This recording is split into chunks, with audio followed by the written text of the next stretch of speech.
Hi everyone, welcome to today's fourth day of training your endgame with Sagar.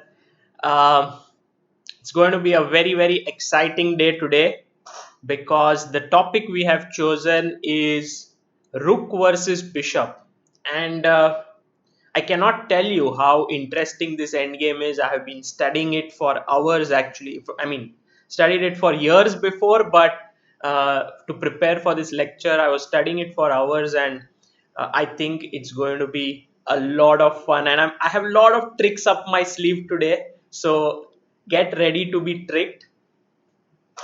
And let me see how many people are here.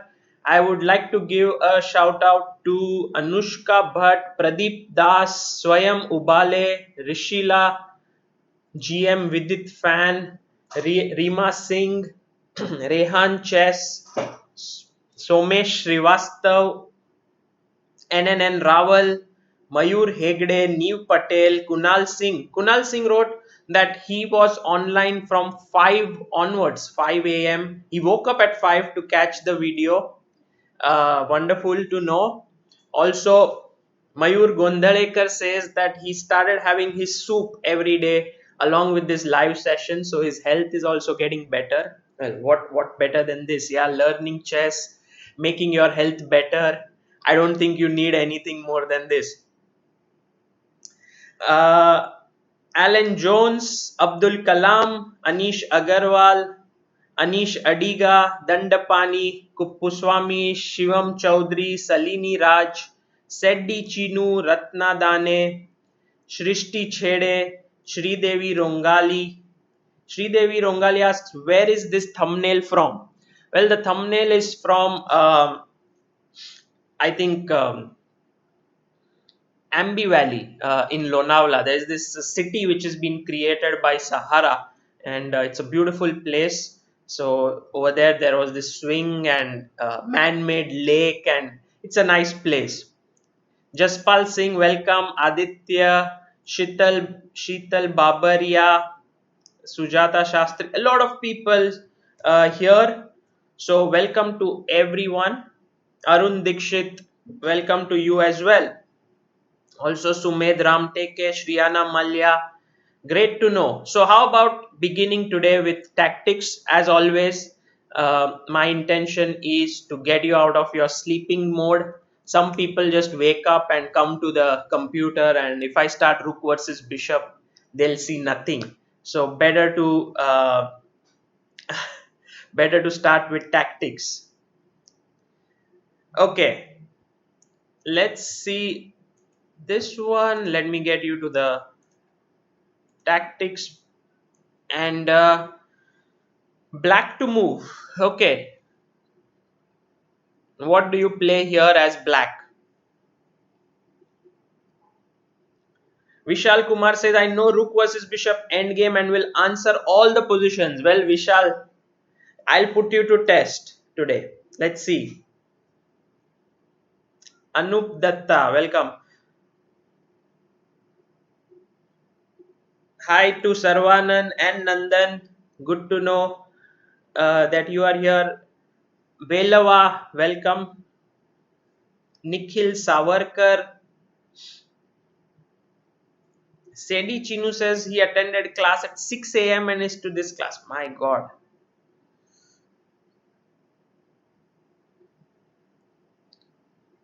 Yeah, Rishila says tactics is our coffee. So a lot of people have given the answer. Few have said first take on D1 and then take on G5. Some have said first take on G5.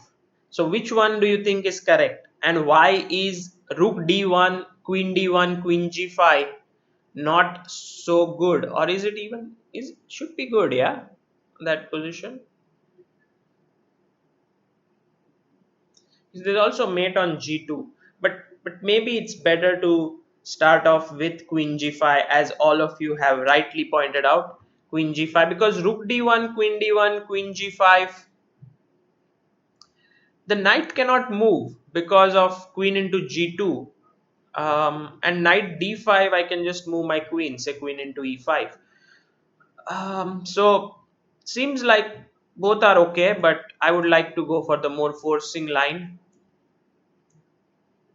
and wins. Yeah. Ah, the rook is pinned. What am I doing? Horrible. New Patel and yeah. A lot of people have said, I'm sorry. Looks like I need to do some tactics to wake up the rook. The rook is pinned. Uh, okay, let's go to the next one. White to move. White to move here.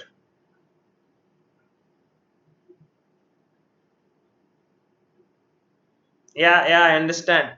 It's an illegal move. Sorry for that. White to move. What do you do?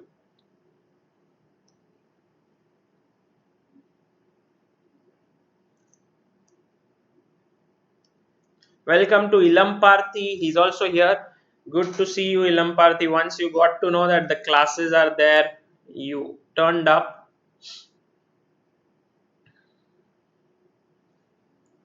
Well, all those who say Rook F7, just one move is not enough. What if I take your queen? Rook into H7, Rook F6, Rook F6. You need to give me the line, the entire line.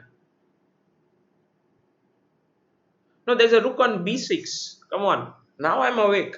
Yeah, I'm not going to make some mistakes here.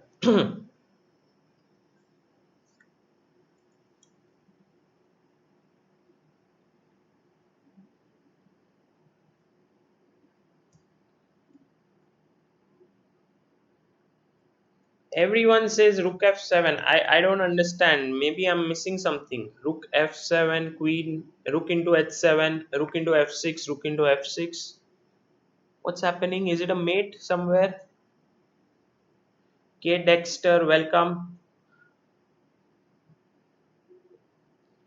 Rook 7 E5 says Sanchit. Queen E5, Queen A7. Interesting. Queen A7. Just didn't imagine that you could take that pawn. Very interesting answer.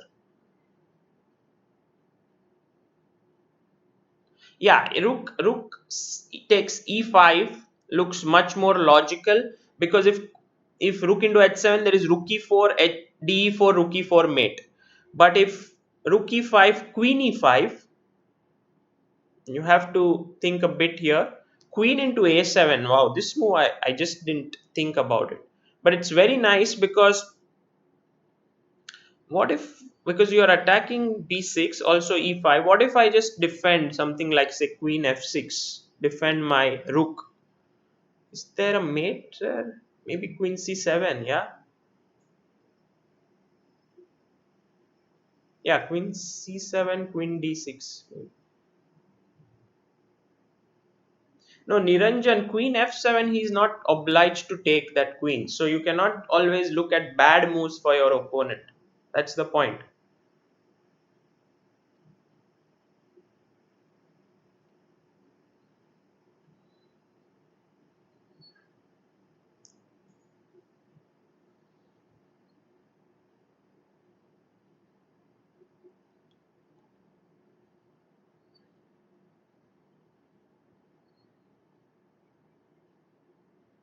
Okay.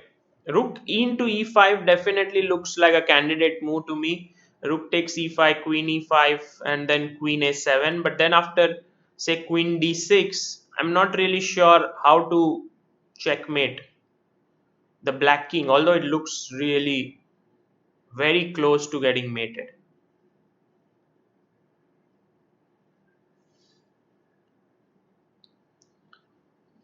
Maybe I'm missing out on some of your right answers, but if anyone has found it, please let me know.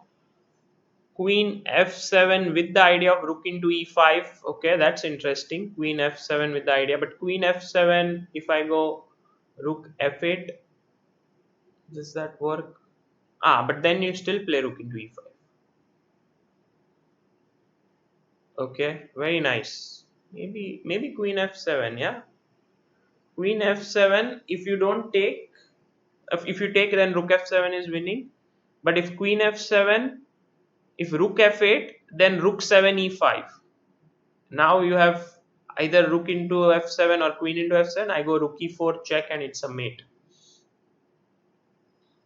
But queen f7, rook into h4. Does that work?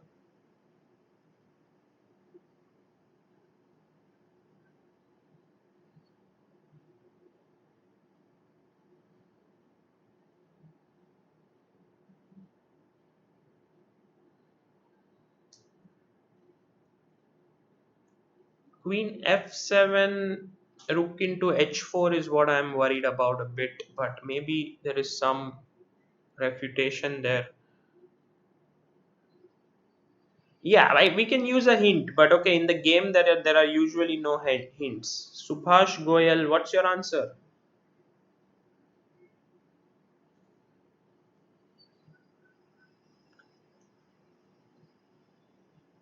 Yeah, Queen f7, Rook f8 is correct, winning for white. But Queen f7, Rook into h4 is what I'm slightly worried about. Is there any other move? Into e5. Yeah, Rook h4, maybe Queen d5 is okay, but maybe Rook h2 check, King g1, Rook h1, King h1, Queen h4, King g2, Queen g3. That looks something I don't want to get into there. Um, yeah, I think we should go for some rook 7 into e5 because, but still I have not spotted a win there after Queen a7, Queen d6. But it looks likely that there is something there. Can't play it though.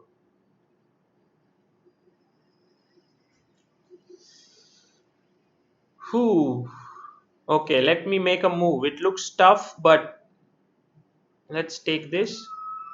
Okay, turns out to be the right move. And now what? Queen into a7. Although we don't know what to do after Queen d6. Yeah, he did play it. So now we need to think. Queen d6. What shall we do? Queen a1 maybe to go Queen c1 check. But Queen a1, Queen c5, King g2. Is it a mate? I mean, Queen c1 is just finishing him off. There doesn't seem to be a move, yeah?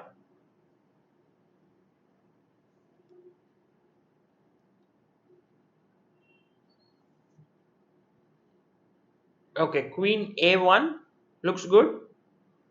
Yeah, seems like a good move. Very nice position. I would say quite a tough one, but also it gave us a lot of points. We have reached 2595, but let's try to look at the some of the moves that we had seen. Maybe switch on the engine here. It says Queen f7, but then Rook into h4 is a strong move. And yeah, I think we were considering Queen into d5, but then Rook h2, King g1, and already Queen into e7 is winning for black. Okay, so that doesn't work. The other thing which you were mentioning was Rook f7, but then after Rook h7, Rook f6, Rook f6, it looks like black is just winning. So let's take, I mean, what we did in the game was interesting. Rook 7 e5. Uh, um, have to take on e5 now. Okay, if you play takes here, takes here, takes here, then just this is a winning endgame for white according to the engine. Because King g2, and let's say you, I don't know, just a random move, let's say defending this pawn, then rook e7, and somehow these rooks and everything is not so well placed. Like maybe there is rook into a7, rook f7, king g5, king g3, and you still have a mating net like f4 g5 over there. So this doesn't work. Now coming to the move, like is this same as this? Not really, because after Queen h4 takes, this position with the rooks like this is not so good, because now King g2, you have the very strong move Rook h7. Very interesting. And if Rook into h7, then King into e5, and black is surviving. Therefore it is important to take with the this rook. And then after queen into e5, you take queen into a7, queen d6, and now queen a1. Brilliant move, threatening queen c1. I mean, you give a check, but after this, there is nothing that he can do. He can play queen e3, but take, and queen e1. White will win this. The black king is just too exposed. Uh, Queen into a7. Also, queen f6, I think, is possible. Now, queen a1 doesn't work because of queen into h4. But here you have to see the move g5. And then maybe you are just completely winning. Queen d8, queen f7 is winning. And now if queen d6, queen f7 is winning. So can't control f7, it seems, and b6, both of them. Okay, well, very good position. I think this one was very tough. Let's go to the next one and try to cross 2600, shall we? Okay. Looks like an easy one for us to cross 2600. Or is it? Is it easy? Have to be careful.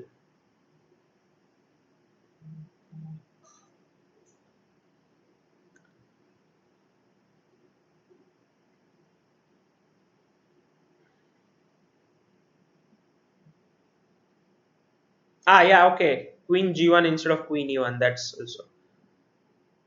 Subhash Goyal, welcome to the show.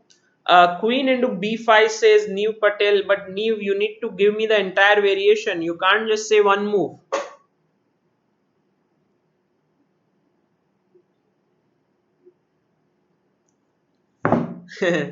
Arun Dikshit says we are probably the highest rated IM in the world in tactics with 2595. Um, Siddharth Shri Kumar says Queen b5, ab5, Rook ea1. Have to be sure that Queen e3 check doesn't end the game there, but maybe you just go knight f2. Yes. Yeah, just to be sure. Like, first of all, the material is equal, so okay, black, yeah, equal. So therefore, queen b5 is a piece up. ab5, rook a1. Now queen into h2, rook h2 is like you are up a piece. And queen e3 check, knight f2. I don't see really a way to stop rook a8 mate. Yeah, so let's take this guy and see if we are anywhere close to. Okay, solved. But only 1 point I gained. Let's do one more, okay? Although I have to do a lot of positions today in this end game, but somehow reaching 2600 looks tempting, yeah. But I shouldn't get tempted by such things. I keep telling you guys, don't get tempted by rating, and here I am. Okay, knight c4 looks finish. Yes, here. I don't know if all of you also feel that.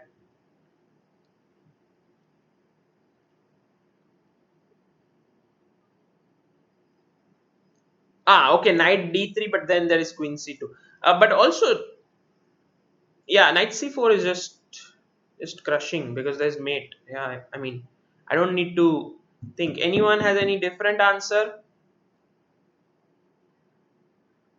Yeah, all of you, knight c4, New Patel, Anup Datta. Uh, I don't see any other move. Abdul Kalam, Sujata Shastri, Practical Thinking, Srishant, Shriyana Malya, Ilam Parthi. Yes, you are right, guys. Knight d3, but now queen c2. Though, is there a faster way to win? There is a faster way. Queen c2 maybe wins, but queen a3, king b1, knight d2 is a mate. See, you should always be careful, yeah, because otherwise it could be that you may just end up 2599. Guys, should we do one more? I'm going to wait for all of you. If you tell me yes, we'll do one more, or else we will go and study rook versus bishop, as you say.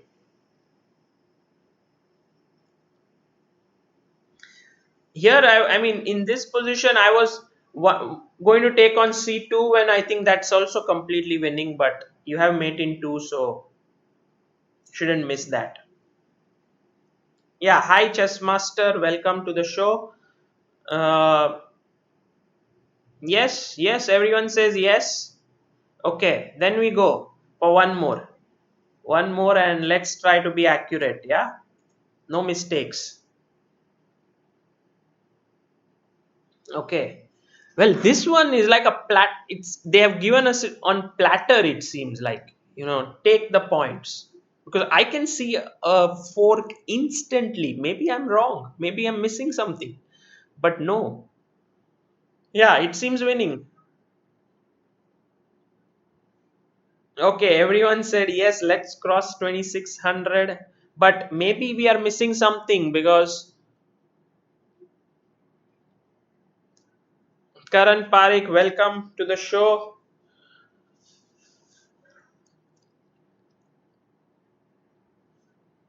Let's try to calculate some lines. Knight c5 looks the obvious move. I think you all would have considered it. Where will the queen go? Okay, see the point is I am one pawn up. So knight c5 definitely looks good. It's black to move and draw.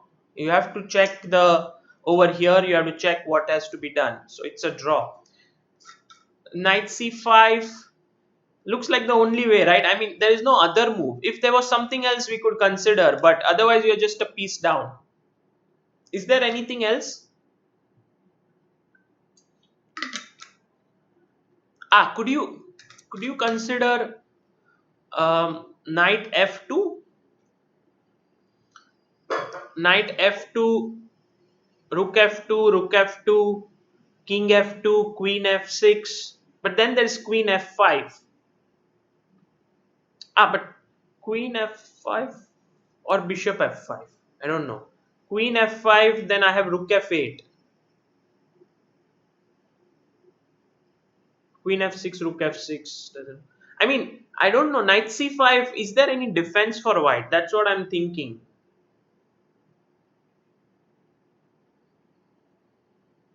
I don't see any defense. Knight f2, knight c5. What's wrong? Queen e3. No, queen e3, d e3. No.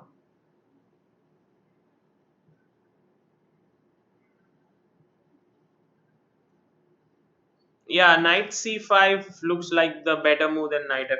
Yeah, knight f2, rook f2, rook f2, king f2, bishop f5 is stronger because then rook f8 you have g4. I was thinking if I could go g4, but it just looks too slow. Maybe even bishop b2. And okay, so knight c5 it is. Okay, we solved it. Sometimes when you are on the cusp of winning the tournament or making your title or getting a norm or something, you be careful. Not nervous, I was careful because I didn't want to miss anything, and yes, we crossed 2600. That's good news for us, but maybe by the end of these sessions we should aim at 2700. Yeah. Okay, so that was great. Thank you all. I think without you, I couldn't have reached 2600. So these sessions are definitely helping me. You can see that I was getting better. Like in the first position, I just blundered. There was a pin, but then slowly, thanks to you. Okay. Pritash Saha says, can you go live with Samay and play chess, please, sir? I think I will be live tomorrow. That's what he said. Tomorrow on his show, but I'm not sure.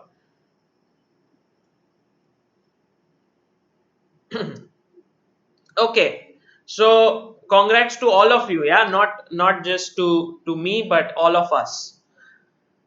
Now, let's begin today's day. It's going to be Rook versus Pawn, and I am going to give you some tough ones.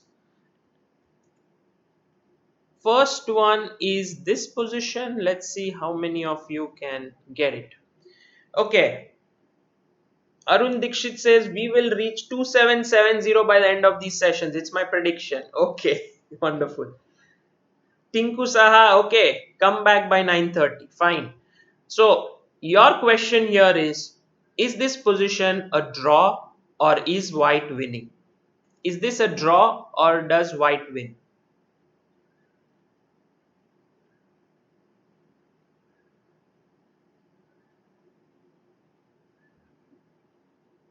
Suryan Sharma, second part of the Beast video will come today. Reema Singh says draw. Okay, very interesting. Karan Parekh, it's not a mate on a8. Bishop can come in between. Draw. Shrutartha Maiti says I'm late today. Well, no worries. Draw, offer draw, says Ilam Parthi. Okay, very interesting. Inactive GM says wrong bishop. What's a wrong bishop? Inactive GM. Can you tell us? Draw, draw, draw. Everyone says draw. It's the wrong corner, says Vishal Kumar. Vishal Kumar, does that mean that it's lost for black being the wrong corner? K Dexter says draw.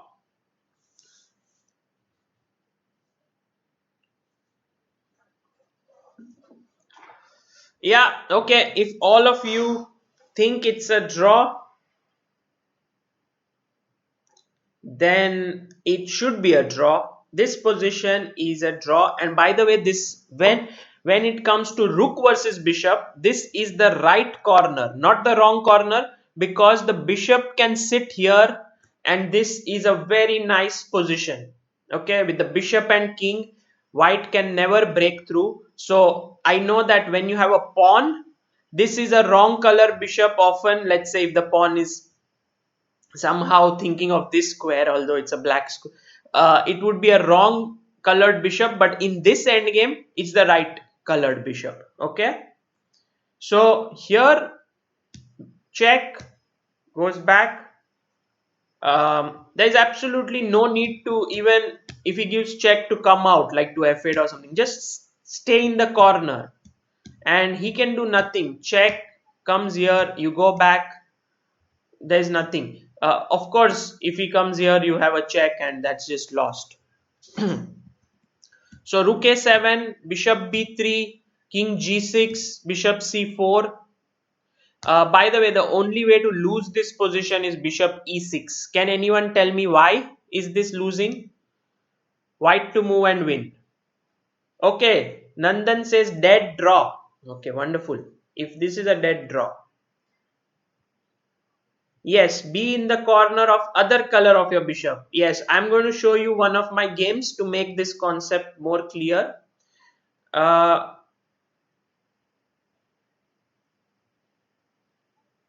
to win this position now? White is winning. Well, he can come out of h8 if he wants to. There are some times he can come out, but better to just take king h8 and bishop g8. Rook h7 check, king g8, rook e7, says New Patel. Very good. This is the reason. The main point is that after check, king g8, rook e7, if the bishop was somewhere here, then he could give a check to my king. But because the bishop is so close to the white king, it cannot give a check. I can just capture it. So here this ends up in a lost position. So therefore the right move is not to get too close, but to just play bishop c4, keep the option of giving this check. Okay, like if he goes check here, king g8, and attacks the bishop, you give him a check, king h6, and now wait like this. And if he gives you a check, now come out. Then you are in the center of the board, and again you run towards this corner and then put your bishop and be happy.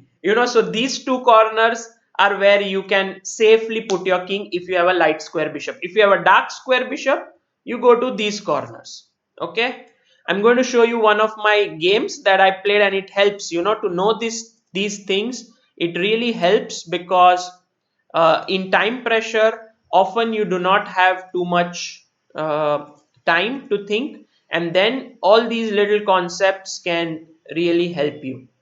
So this was my game in the last round of Paliora Open 2017. My opponent was Omar Reshev, 2400 2442 IM, and I was black, and I was under. I think I was winning this game, but then I made some mistakes, and now I'm in trouble. If he would have played here rook f5, I think I would have been in big problems. King comes to e5, and then he takes this pawn. it looks really bad for me somehow. I mean, there is no way to make progress for black. This knight is kind of trapped there. But it turns out that he was in a hurry, so he took here. I took on f6. He played rook f5. I played king e7. He played g5. Now I took on d5 because if rook d5, bishop d5, king f7 is just a draw in the pawn endgame. I don't have any problems holding this. By the way, for all those who are confused, go to g8, go to f8, and it will be a stalemate. So he played g6, and now okay, bishop g8 could have been still a draw, but I knew that bishop versus rook is a draw, so I took on g6, he took on d5, and now the question to you is, how should I play this endgame? Where should I go with my king? Should I try to run on this side of the board, or should I run on this side? h8 or a8? Can you tell me? Subhash Goyal says, I lost a game in time pressure like that. Very good. So today you will learn something which will help you to save those half points. This Atharva Satardekar, this was Paliora Open in Greece. By the way, to all the people who who are looking for some tournament, I would heartily recommend Paliora Open at some point if you want to go to Europe. Beautiful place. It's a small island, like, and on one side you have the sandy beach, and on the other you have stony beach, like stones.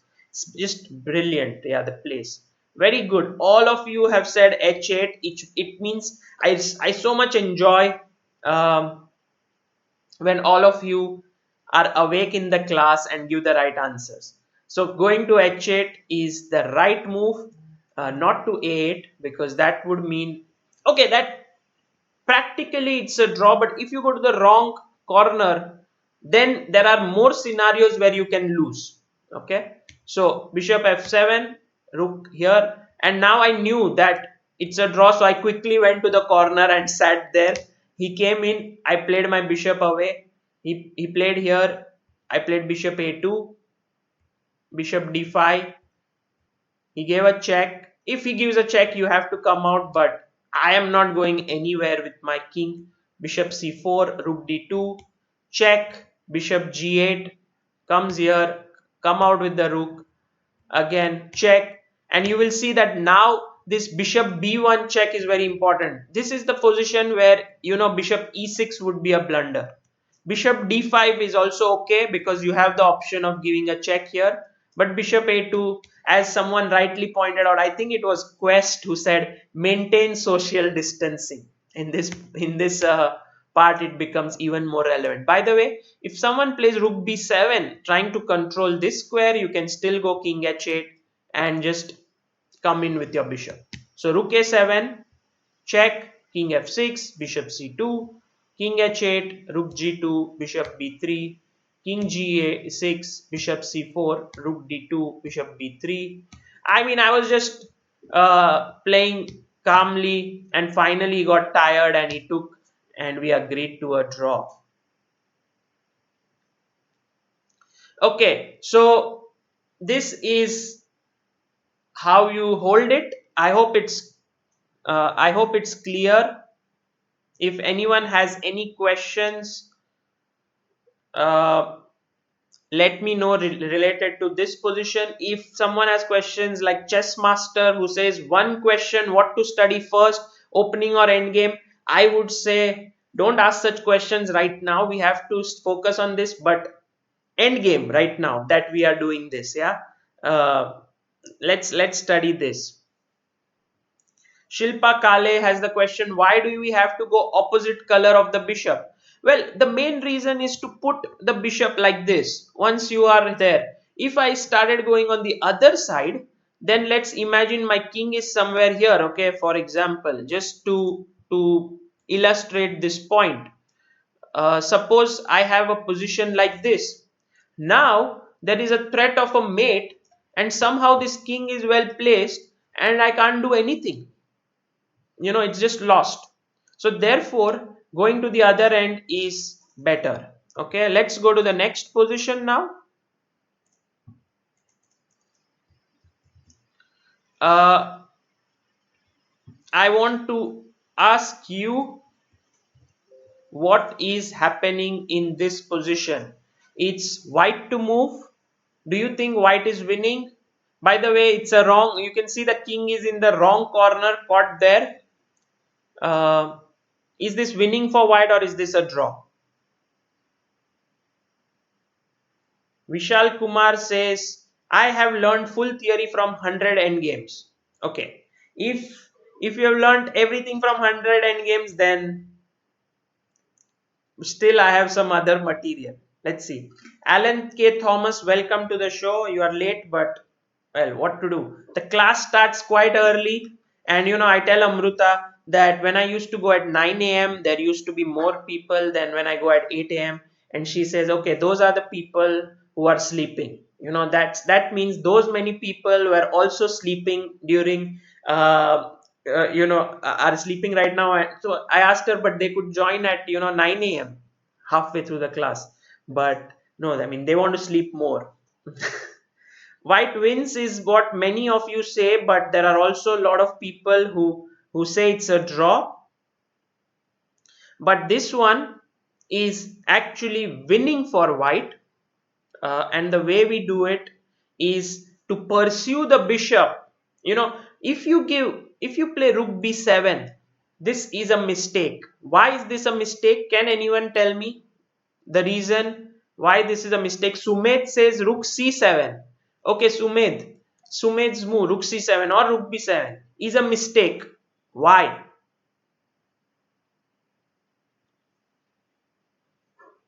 Well, it's white to move. So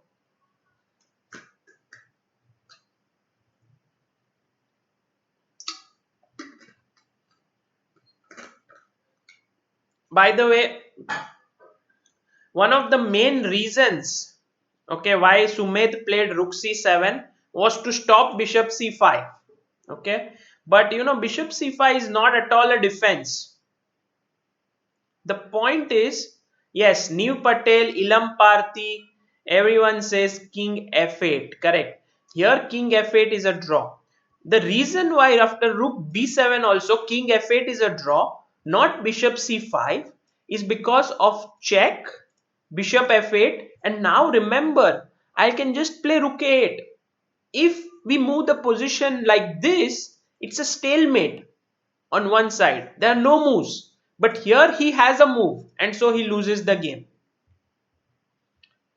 So that's the reason why moving the rook towards the side like rook b7 or rook c7, then king f8, and now I will start running with my king towards this corner, and then that I can always put my bishop, and my king and bishop can happily sit together and be the happiest couple in that position. Good. So rook f1 is the correct move because I give you no time. So black says, I understand your plan. If I go bishop c5, you will pursue me. If I go here, you will mate me. So what I will do is I will play bishop h2, because if you pursue me, now I will go bishop g3. So now again, if you pursue me, I'll go bishop h2. So white says, okay, I am going to play rook g2. Now the thing is, you can't stay here. If you go to f4, I will come king f5 with a discovered check and win your bishop. If you come to e5, then also I'll play king f5 and win. No, king f5, bishop g7.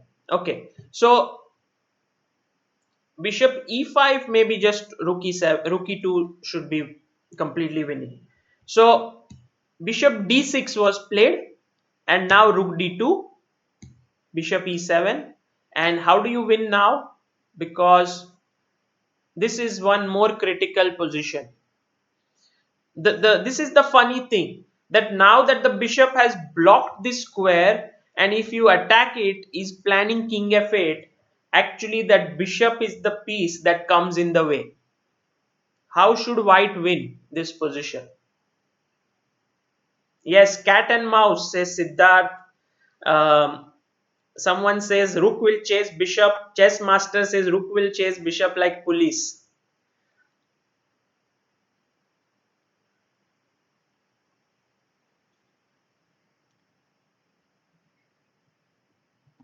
Yes, rook d7 would be a mistake in this position. Also, rook e7, rook e2 would be a mistake because rook e2 would mean that king f8 and never ever let the king out from that corner. Never. Rook c2, Jan Daryl Batula. Good to see you, Jan. Rook c2 here, and now there is a mate here. And the problem is now king f8, he wants to run. But now this happy couple, bishop and king, which was really nice in the corner, actually turn out to be not a very happy couple. Yeah, like they rook a2 is also good, rook c2, rook b2, everything on this side should win. Um, and I hope that the point is clear. It's very important if you can lock the king like this in this box here. If you can lock it, if you lock the king say one square to the right like this, okay, I'm just giving you an example. This is too big a box. This is not going to win. But if you give a check now, for example, then you know that king shouldn't run here because it will be boxed. It should go that side, out in the open. Okay. Rook d7, by the way, Arun, I don't think it wins in that last position. Please be sure. Rook d7, king f8, I think it's just draw. Okay, let's go to the next position now. I think you are slowly and steadily gaining good knowledge, but this one is a bit tough. I don't think you guys would be able to solve it. Yeah, too tough for you guys. Should I not give it? Well, let me try. Let me try. But I've given this before. If someone has seen one of my videos with it, where I do this blindfold test with him, white to play and win. Okay, this is.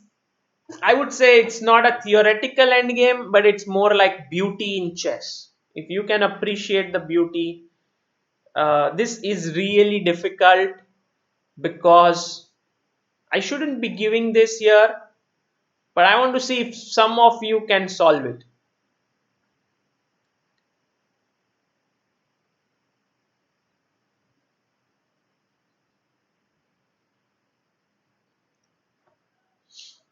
Okay, Aditya says we are strong. Inaki Zamudio says give it. Okay. Yes, Srishti Shede says I've seen it. New Patel also seen it. Shriyana Malya not in the flight, but I think when we were going towards the flight, the blindfold session before that. Yeah, that's of course the thing is if you play f7, then king into f7 is just lost. Rook h7 and you win the bishop. But f7 he will not take the pawn. That's the point. That's the entire point.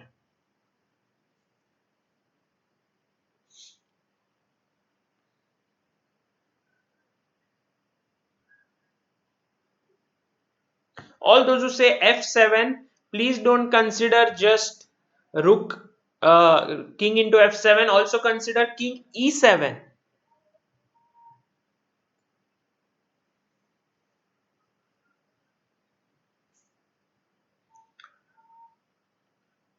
So f7, as you all rightly pointed out, it has to be the move.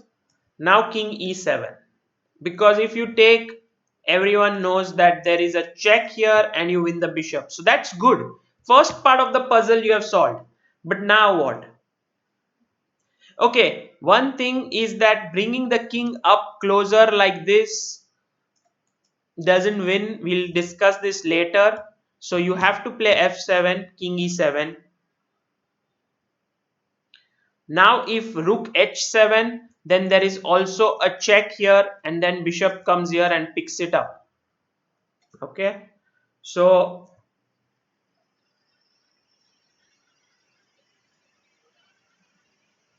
yes, Vishal Kumar knows the answer to it. Prathamesh Divekar is right.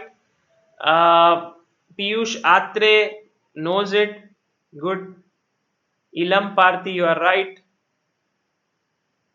The thing is, all those who say rook f6, always remember that king f8, your opponent will always make the best moves. And then bishop d5 and bishop into f7 and somehow doesn't work. So rook h7 here means bishop a6, king f2, bishop c4.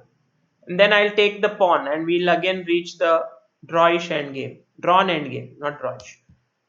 Yes, here the best move and few moves that have people have suggested, and I think it's quite difficult to see it in a game, is the brilliant move, and it is about domination. Rook to d6. At first, this move seems like just no point, yeah. Why is the rook sitting on d6? But slowly you will realize that it's to dominate that bishop. Now, if it was white to move, white would just give rook d7 check. If king takes, he will make a queen, or else he will win the bishop. Okay. So black says, let me move the bishop somewhere. So he says bishop a8 doesn't work because queen, king f8, rook d8, or the other way around, rook d8 and wins. So he says, okay, that doesn't work. Bishop a6 loses the bishop. That also doesn't work. Rook, bishop c8 again. Queen takes rook d8. That doesn't work. Bishop e4 unfortunately falls to rook e6 check and win the bishop. So bishop f3, but now bishop f3 means rook f6 threatening to queen. If king f8, rook into f3. Bishop g2 anyway doesn't work because king into g2. So that brings you to the only move, bishop h1, right? It's by elimination that you come to this. By the way, all those who thought king f8, that this also doesn't work because of check takes and loses. So bishop h1. Now what to do? Someone said, wouldn't rook h8 win? Well, rook h8, the problem is bishop a6 check. That's the beauty. And then king into f7. Okay, so king e7, rook d6. Bishop f1. Arun Dikshit, yes, you are right. King g1. Lalit Bharadia is right. Yes, Yash, I think. Yash, you are right. King g1 is the correct move. And then if bishop f3, you already know. In fact, now all the squares are covered. And time to resign for black. Beautiful, yes, this position, it was composed. I'm not sure, I have to check it up, but it was a composed problem. It didn't happen in a game. So should we go to the next position now? This one, well, you guys were pretty good, so I couldn't completely fool you, but let's look at this one now. So this position, white has a knight pawn, okay, and black says to white that, hey, how are you going to win this position? Because if you want to win, you may give me a check, but I will come up. If you give me a check, I will go down. If you play king h6, I will give you a check with my bishop, so your king will have to come back again. So white starts thinking how to win this position. Oh my god, I have a rook, I have a pawn, yet I cannot win. This is crazy. I can't believe it. And so black offers white a draw. So white thinks, what to do, what not to do. And then white realizes there is no way to win this, and he accepts the draw and goes back home, tells his friends, do you know this position? It's unbelievable. I was a rook and pawn, and my opponent only had a bishop, yet I had to take a draw. And everyone laughed at him. Why? Okay, this was a story. 1, 2, 3 Sicily says Prague position. Okay, okay, you remember, guys.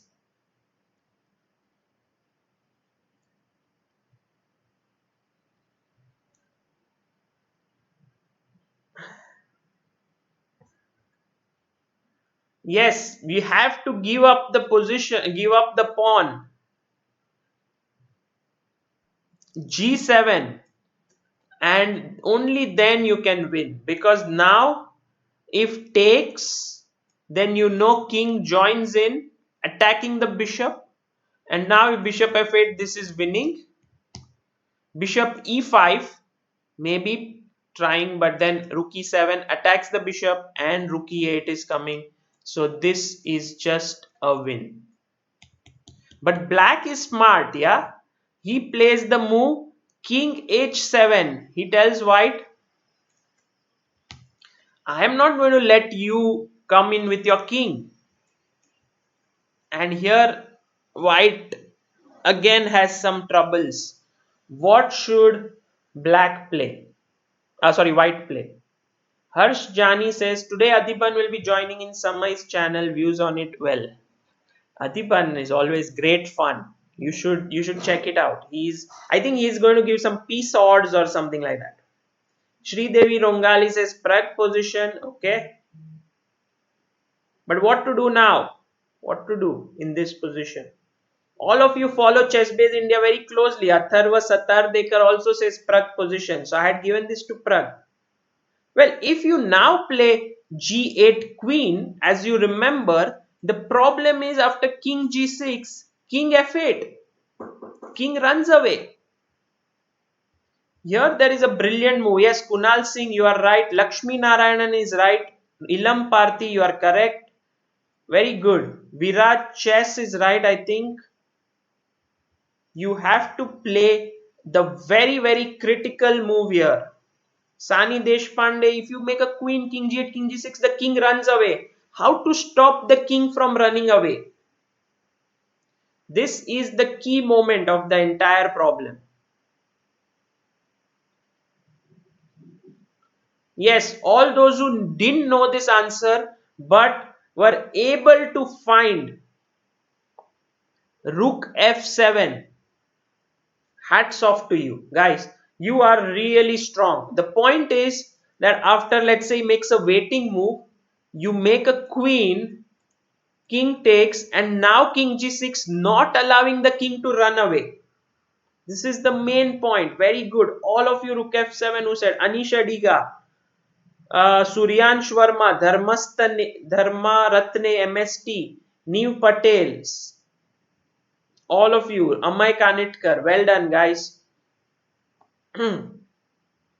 Also, the point to note is after rook f7, really taking this pawn makes no difference, because I'm just going to make a waiting move here. You have to move back with your king, the bishop is pinned, and then I come in.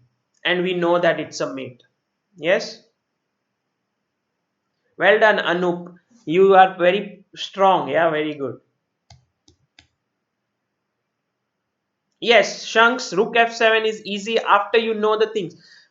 Very important to remember this stuff. You will learn everything today. It will seem like great, I know everything, but you begin to forget it.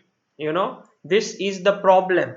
So here's my next question to you, because I don't trust your memory so much, but I am going to ask you a question anyway here. Is this position winning for white or not? Okay, let me just change it. People will like, oh, we were doing bishop versus rook. How suddenly queen versus pawn? But that's the way I want to be. I want to test you. Is this position winning for white or drawn?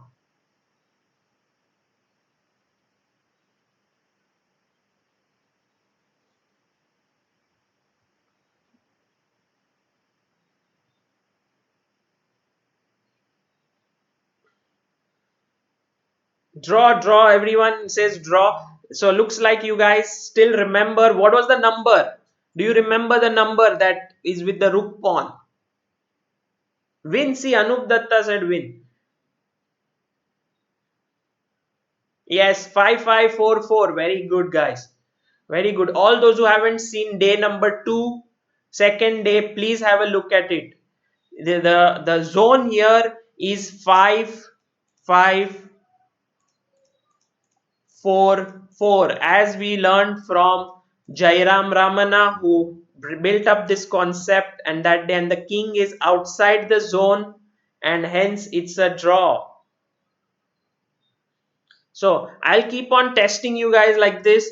Please keep in mind not to forget such stuff. Okay, let's go back to the bishop and rook, and now comes something really important. Okay, please be alert. So we come to this position and white to move. Okay,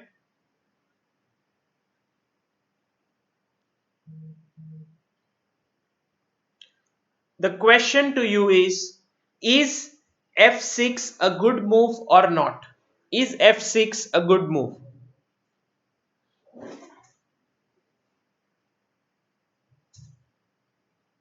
Tanisha Bhakchandani says, I didn't come live, but I watched the video. Very good. G Ganesh, this is amazing to remember the zone easily this way. Very good. Ganesh, if you can remember these numbers, that would be nice. 5544, 5433, 7544. Yes, am I right? Yes, I think so. Okay. Or no, 7533. Look, I am forgetting stuff. 7544. No, I was right. Okay, didn't forget. F6. How many of you think F6 is a good move? Suryan Sharma says King F6 we should play. Navirat Navi says King F6. Quest A says bad move. Vishal Kumar bad move. Rehan Chess says no, don't make that move. Shri Kumar Siddharth says mistake. King F6 is rather convincing. Of course, King F6 is just without doubt the best possible move. You activate your king, you give a check, you bring the king out. If he goes this side, then you move your king here and queen the pawn. If he goes this side, then you go this side and queen the pawn. Basically, it's just very clear. But sometimes we are like, what's the problem? Let's push the pawn. And now the question is this a draw? Really? Is this a draw? That's my question to you.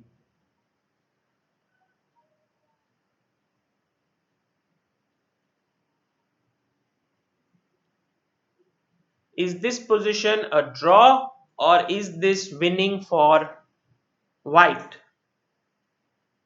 This is unbelievable actually. You see, we've already seen the knight pawn position when it was on the 6th rank here and you gave up the pawn. Can you do that here as well?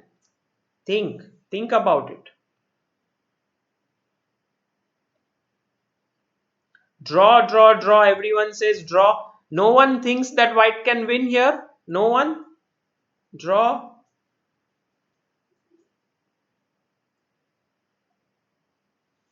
F6 is a blunder, says Pravina Matre. Okay. Soham Shirode says win, win. Ajay Kumar says win. Emerson Rubio says winning. Okay. All those who think it's winning, how? That's the question. Now, remember this very important thing. The bishop has to be placed well. Social distancing is a good idea, so usually these three squares are where you can keep your bishop. Sometimes even you need to put it here, but don't go somewhere passive on these squares here, because then it could be possible that you might lose. Okay, so I'm going to show you a game rather than continuing this, a very interesting game that I found out today while preparing for this class. It was between Dmitry Bocharov, who is 2585 GM, and his opponent is Kazin Roman. Okay, so they reached this position, which looks like a draw. B5, bishop was sitting there. You know, they played on and on. It was a blitz game, so they both played, and then finally, it so happened that he had to lose this pawn. Okay, Bocharov had to lose this pawn, and now this is completely winning, but somehow he messed it up. You know, he could have gone maybe king g7 here, and it's just winning. Sorry, not king g7, but maybe king e6. I guess there are so many ways to win. Maybe even king g5 should be strong, but he went king e5 and played f6, and black rushed back. Black was like, oh, thank you.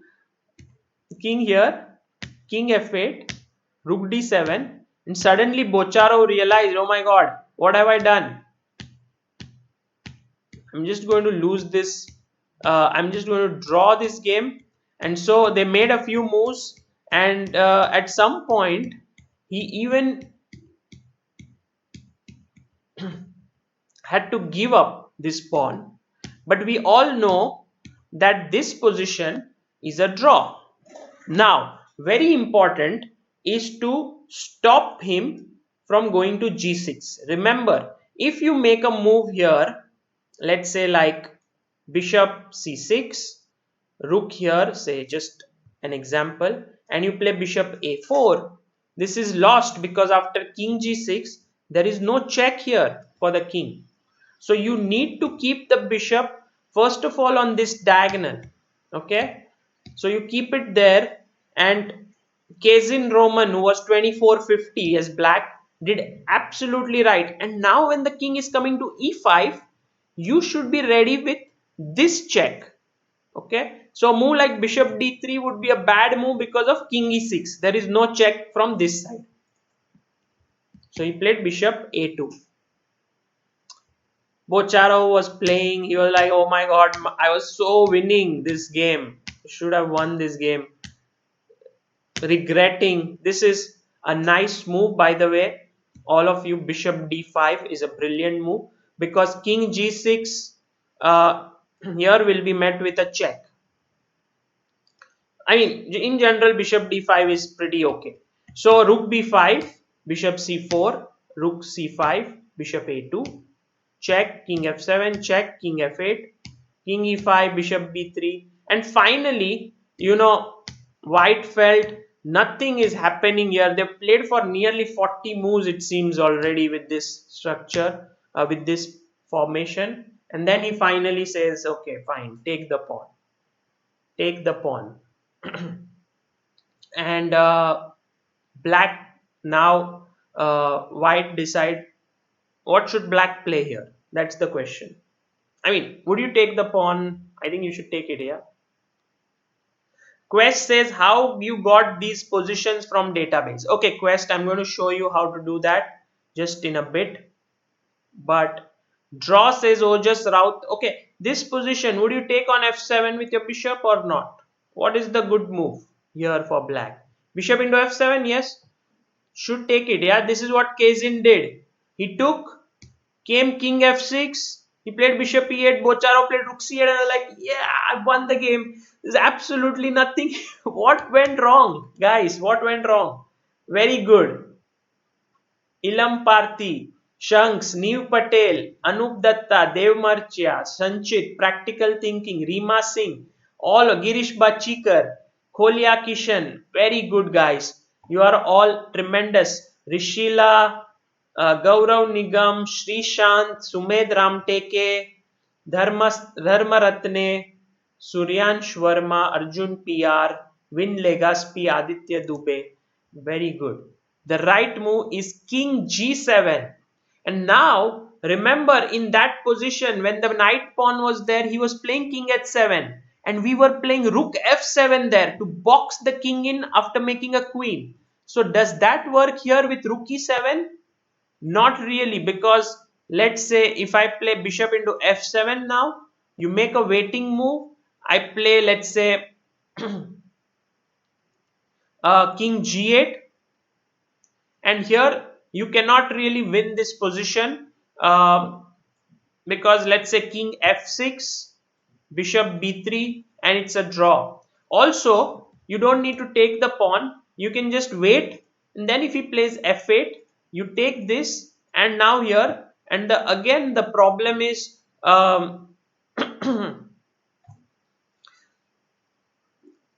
maybe this one is a little complex, yes or no? King f6. Yeah, maybe I should play king g8 now. Yeah, I shouldn't move my bishop. King g8, and now the idea is to again go king h8 and put the bishop in. Oops, sorry. Put the bishop in here. Okay, so this is how you can really blunder even right at the end by taking this pawn and allowing king f6. You should have played king g7. This is a good move, and then this way you are able to draw. Yeah, king g8, as you all rightly point out. Correct. Okay, so the how do you find such positions was one of the questions. So I'm just going to share with you. This would be very helpful. In fact, I keep doing this again and again. So now let's say you want to search positions like this, then you do reference, and when you do reference it gives you only that game, which is because it's the exact position. So many times the bishop is not here, it's here, or it's somewhere here, and then it doesn't find in reference because reference gives you the exact position in mega database. So what you can do is you can go to report here, and you can click on you can go to report and you can click on similar endgames. And what similar endgames does, it looks at all the positions with similar material but which are closer to this position, and it will give you very similar endgames. And this is actually very useful function with chessbase and mega database, the similar endgames function. Try using it. You can actually create your own material. Like this Bocharo versus Kazin game is nowhere because it's a game played in 2017, just 3 years ago.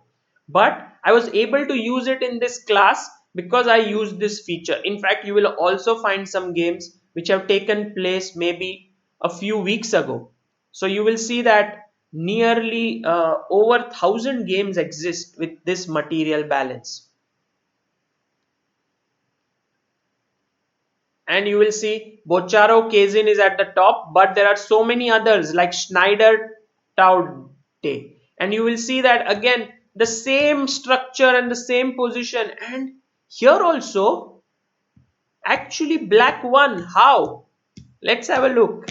And you see, you create your own material. BD3, okay, that looks pretty okay. Although I would have I think he has to play BD3. In fact, here this is also okay because you have this check. The rook is not on the 7th rank. So here, here, king h6, everything looks still a draw. f7. Okay, one second. Here, here.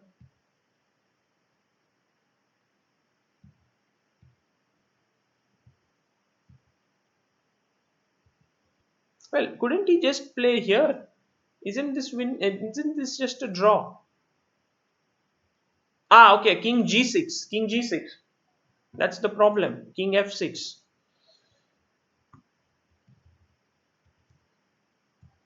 So here bishop e6, and once you transfer your rook to this square, this looks gone.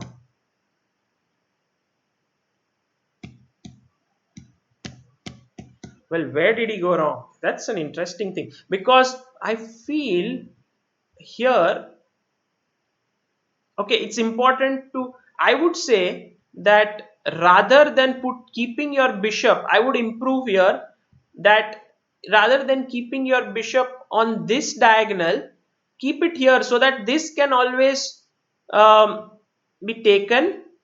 Okay, and secondly, there is always the bishop takes move. So like, I don't like the fact that he went to this diagonal, but this still should be a draw, no? Like rook here, bishop, check, check. Yeah, this is the point where I feel that he should have transferred his bishop back here, I think, because there is no real, this is going to be met with check anyway, and the bishop on this diagonal is pretty good.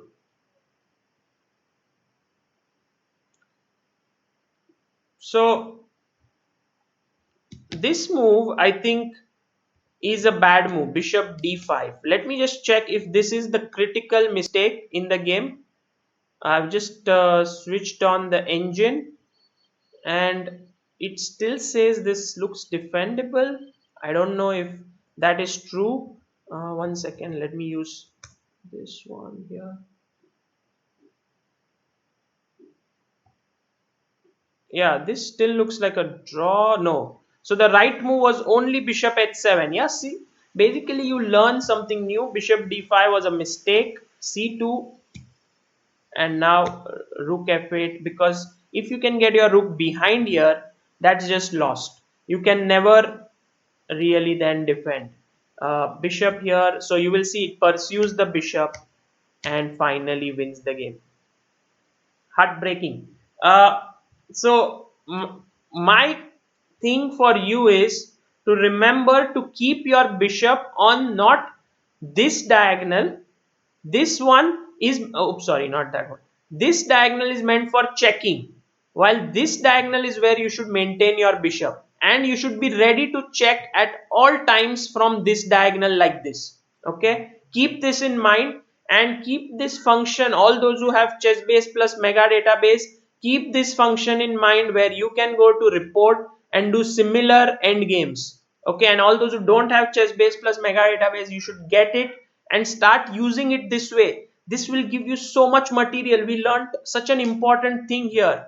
I'm going to copy this game because this is, and I will first here analyze this critical blunder which I felt was this move, question mark, and bishop h7. I'll give exclamation mark, and I will save it, control C first, copy it, and I will paste it into my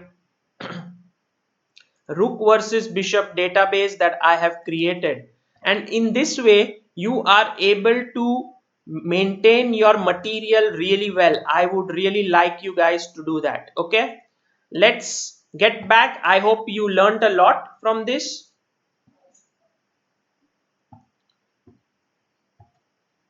Okay, now let's look at another position. This one is going to be quite an interesting one. By the way,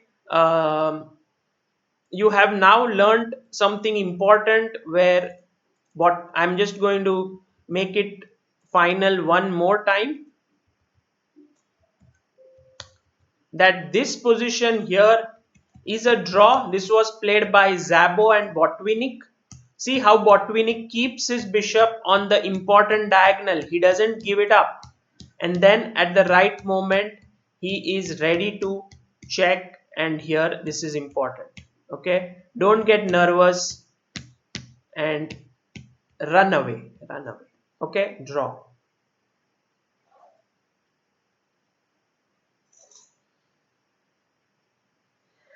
Okay. Let's go to the next position now, shall we? And that one is an interesting one because it features a question to all of you. And I know that you like to solve. So here's my question to you.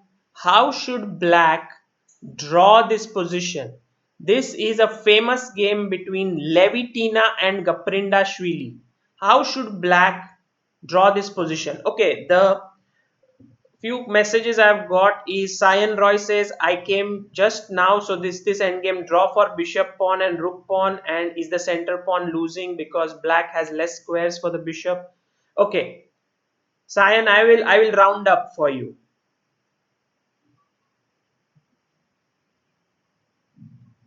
Abhishek TR says please write notes. Yes, we'll do that. As I mentioned yesterday, the right way to pass CA exams and also chess is to always summarize what you learn uh, in your training session.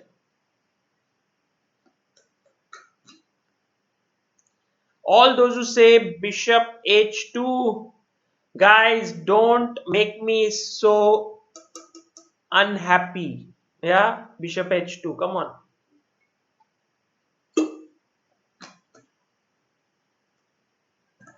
Bishop h2 is a blunder. Bishop h2 is a blunder. You know why? Can anyone tell me why bishop h2 is a blunder?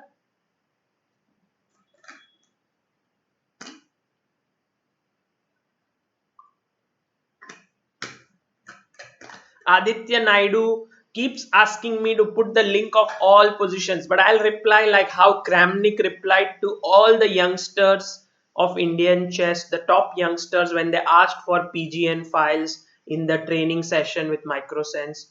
And he said, go to the videos again and note down everything on your own. That will help you to improve. I'm not trying to make you just work, but it will help you improve. Yes, why is this move a bad move? Can anyone tell me? The reason is there is no check, but if I go in, you will always give me a check, then I have to come out, and then you will come back. But there is one particular reason why this doesn't work. Yes, bishop e5 is the right move. That is true. But why is bishop h2 bad? No one has been able to give me the right answer yet. Lakshmi Narayan says rook g8. Rook g8, yes, Anup Datta, you are absolutely right. No, not c7, then king b7. But the right way is to give a check, king up, check, king back, and now king b6. Game over. You see, this square is guarded, and now he is going to checkmate me.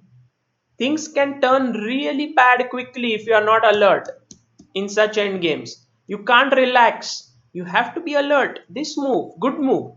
Now if king here, I have this check. If he gives check here, of course this check is not possible because bishop takes. But even if it were, and you go here, I still have this check.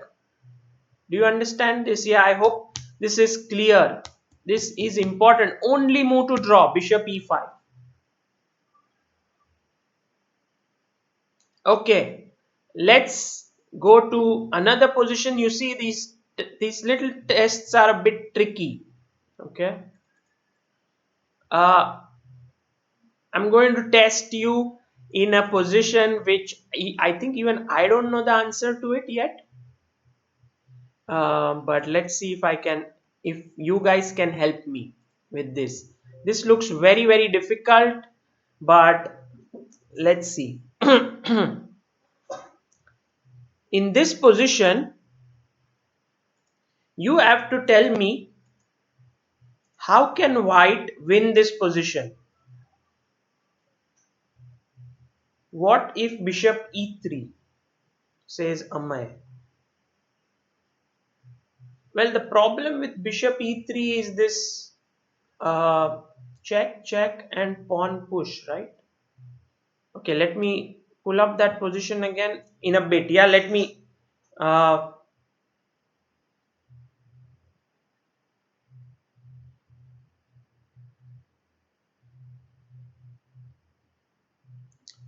okay, let me just make sure that I am not making a mistake there.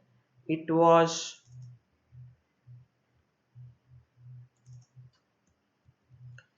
bishop e3, but then bishop e3 king d6 no is winning.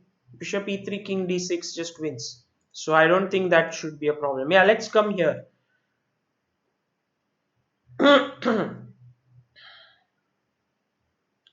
Well, all of you who say rook f4,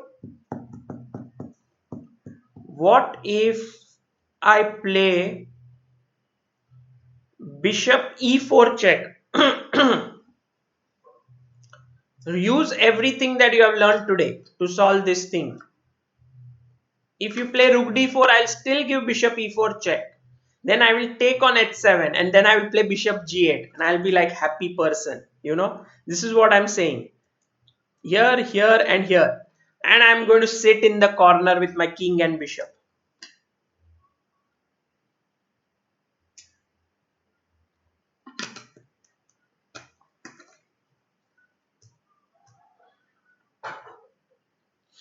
Well, king h6 says Harshini Anand.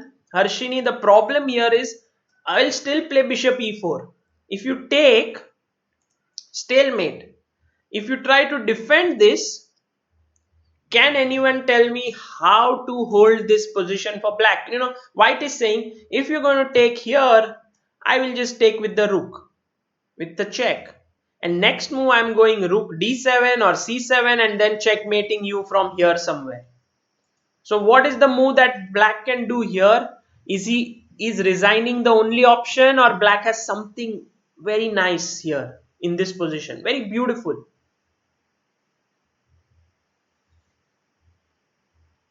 Mayur, that's what we come to. Start with rook a7, bishop e4, king h6, and you come to this position.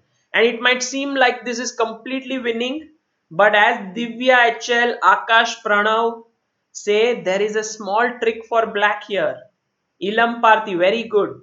Dev Marchya, Amay Nigudkar, Akhil Sadasivam, Neev Patel, Pravina Matre, Anish Adiga, Rishila Banerjee, Lalit, Yash Bharadia, Gaurav Nigam, very good guys. The right move is bishop b7 and unbelievably it's a draw. Can't believe it.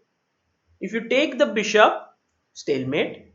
So white says okay, no problem, I'll play it here. Black says I'll attack your pawn. You have no time. If you attack my bishop, I'll take the pawn. You give me check. I'm happy. First position of the class. Draw. Okay. So then this is the problem in this position. Black is actually threatening something really big. How to defend this? Setu Minocha has said something very interesting. Setu, maybe your move is right, but let's see if someone else. So what to play here as white?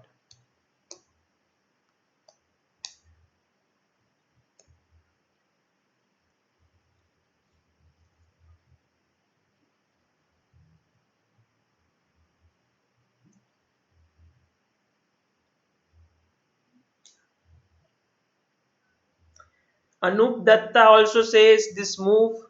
Uh, so the question is, yeah, chess with Arun. It's a mad bishop, correct? We all know mad rook, but this is a mad bishop.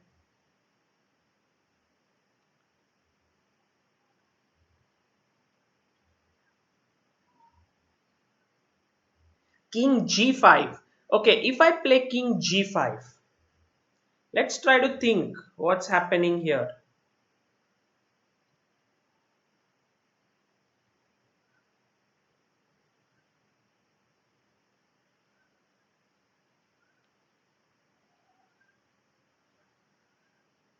Yeah, give up the pawn, but should we go king f6 or should we go king g5? That's the question. Both the moves are possible, but only maybe one of them is right in this position. Which move is correct in this position?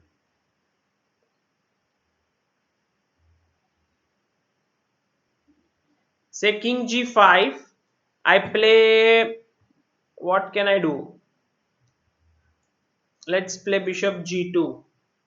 Just waiting. I don't know.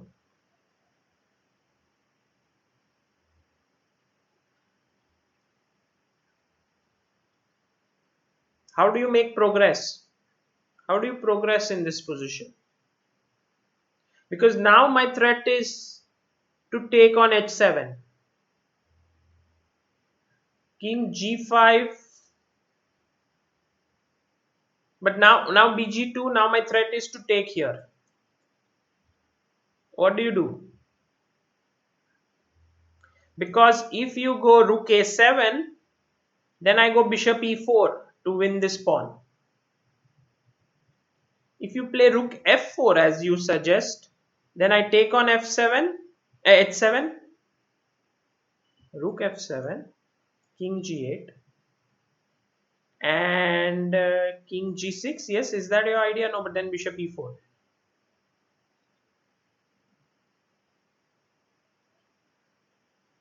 Well, rook d4 is also an option here for sure. Rook d4 with the idea of rook d7, but I'll take anyway.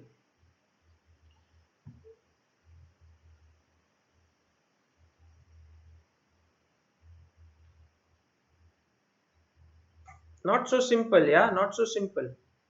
This is a tricky endgame. Rook h4. Okay, I'm tempted to just wait. Like, let's say I play bishop f3. Ah, now you play. So anywhere I go, you will attack that bishop and then move your rook in. For example, let's say you play bd5. Now you will play rook d4,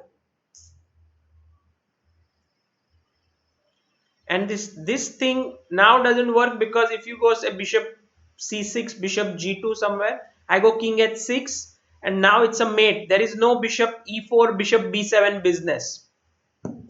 Yeah, so I think the king g5 idea is really strong. By the way, for all those who want good material on this endgame, Dvoretsky's Endgame Manual is really a very good book, and I did pick up this position from there. So let me just figure out why this is winning. Rook versus Bishop is chapter 11, 250. This is really one of the best books on endgame. Dvoretsky's Endgame Manual, but okay, it's tough. Um, but then, well, sometimes you need to learn tough things if you want to improve. So this position was 11/3, and the answer to it is, just to be sure that whatever we did here was correct, king g5 is the correct move according to him. Well done, guys. You solved it. Not king h6 because of bishop e4, rook a7, bishop b7. This we learned. Not rook a7 because of bishop e4, king h6, bishop b7. Okay, very good.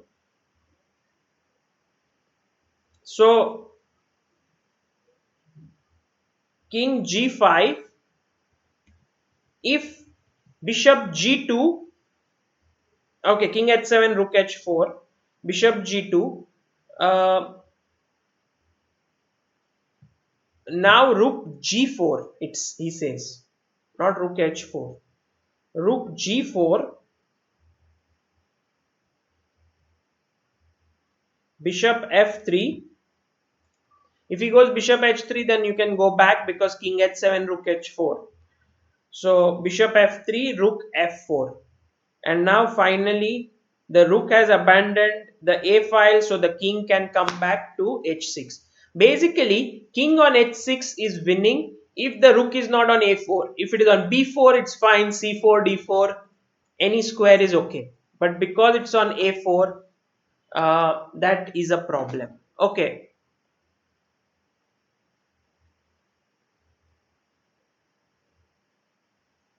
Shriyana Malya says, is Silman's complete endgame course good?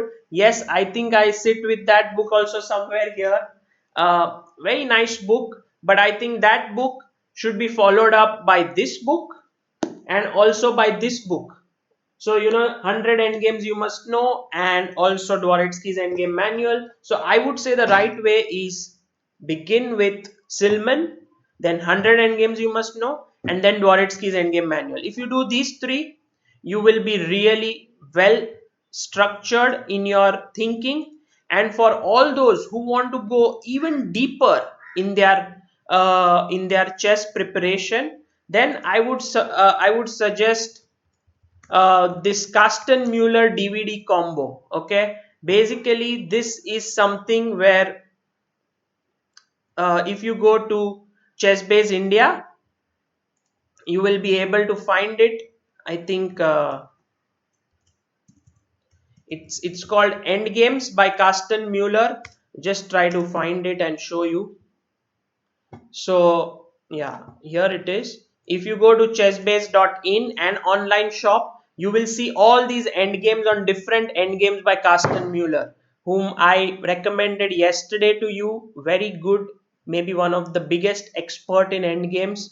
When Dvoretsky was alive, I would say Dvoretsky and then Carsten Mueller. Now Dvoretsky is no more, so Carsten Mueller, one of the biggest endgame experts, and he's recorded 14 DVDs for Chessbase. So one is basic endgames, number two is rook endgames, then strategical endgames, major piece endgames. You can go through them, and there's also an endgame combo of 1 to 14. So that's a lot of material. Each endgame is like 8 hours or something each DVD, and that would mean like around close to 100 hours of training in many of the DVDs, 8 hours. So go and check that out if you would like. Okay, now let's say to Minocha says, when will you be delivering our books? Well, when the delivery begins, it's still a lockdown. No courier services are working for non-essential products. So unfortunately, when it begins, we will do it immediately. Sharp Endgame by Esben Lund is also a good book, but not very structured. It's mainly for calculation in endgames. Okay, now it's time for story. Okay, are you ready for a story? If you are, please let me know in the comment section, and I will tell you. It's an interesting one and will help you tremendously, I feel. But then I need your permission. Ayush Ram Teke, please don't write, I'm not reading your comments. What will I do by reading? I am not reading your comments. You know.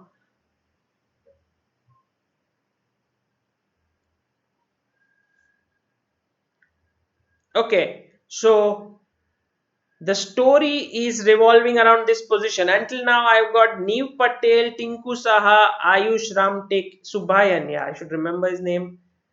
Everyone says yes. Okay, good. So then I should tell you this story. It happened to story time, says Abhishek TR. Um, this happened in the year 2007 in Aurangabad at the National Junior Championship. I don't know if anyone has ever been to Aurangabad would know Kalash Mangal Karyalay, one of the most famous spots where so many tournaments have happened. Not a very good playing hall, not at all, but that was the only place in Aurangabad where it was held, and I liked the city a lot, so I would go there and play. And this national junior was very strong. In fact, the winner of the tournament was Abhijit Gupta. He won the national junior championship in 2007, and then he went to world junior next year in 2008 and won that as well. Second was Vishnu Prasanna. I don't know if Vishnu is here today in the stream. He's not given any answers yet, but if he is there, Vishnu, please let us know. He was second, and I was a decent player. I was playing really well in that tournament. I beat my first 2300 rated opponent. I was rated around 2150. And last round, I was facing a player from Chennai. His name was R. Premnath, uh, or from Tamil Nadu. I don't know which place. R. Premnath. Okay, Sumit says I have been there. Okay, nice. And also Aditya says I have been there in Aurangabad. Okay, so I reached this position on the last round. I was white, and I think if I'm not mistaken, I was 7.5 out of 10. And if I win this game, I would be like sixth or seventh, sixth maybe. And there were six players who used to get this exposure trip to Spain. So top six in national juniors. So I was like really pumped up. If I win this end game, I'll get an exposure trip. So it was lot of things were at stake. So I was playing this, and then I said, okay, I have a rook and a pawn. So I pushed my pawn to h5, and then my opponent, well, he moved his bishop. I pushed the pawn. I think I saw that now if I push my pawn, it could get really difficult to win because somehow,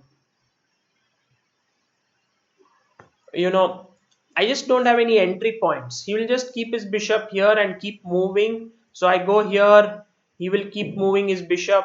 So I said, okay, let's not push to h6. So I went in with my king. He played king g8, and I started thinking what to do. So I gave a check, and he came out. I was beginning to think like how to win this position. I need to push my pawn somehow.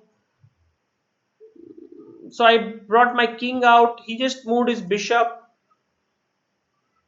I again I saw like if I play h6, he will just move his bishop. How should I make progress?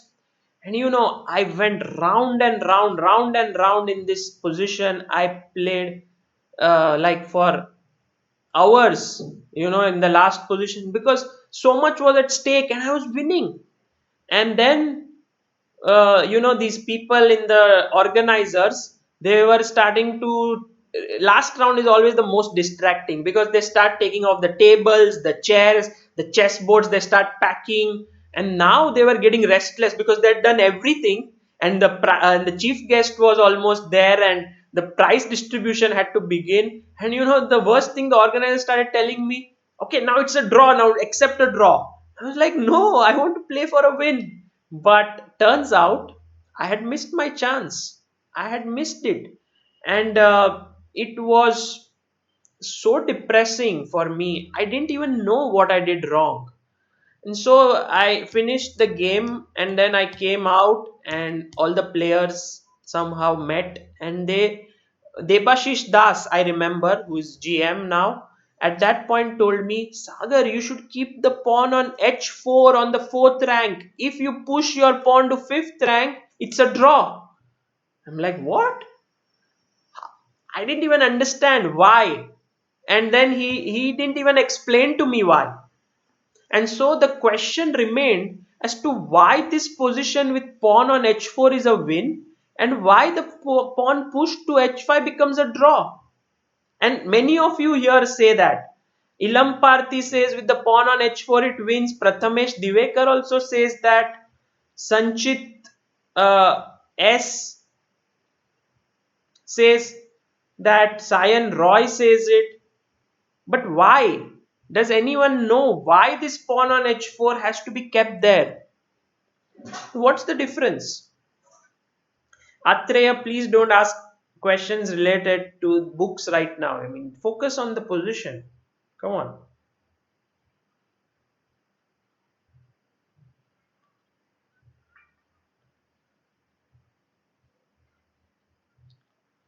This position, anyone can tell me why the pawn on h4 wins? Not so simple actually. It's very difficult. Yeah, Mayur says why. That's the question. This endgame is one of those endgames which I would say even a top GM might not be able to master it without repetition. H5 is on a light square, says Anup Datta. How does it matter if it's on a light square? Ilam Parthi says I need to revise it again. Yes, you need to. This position requires revision.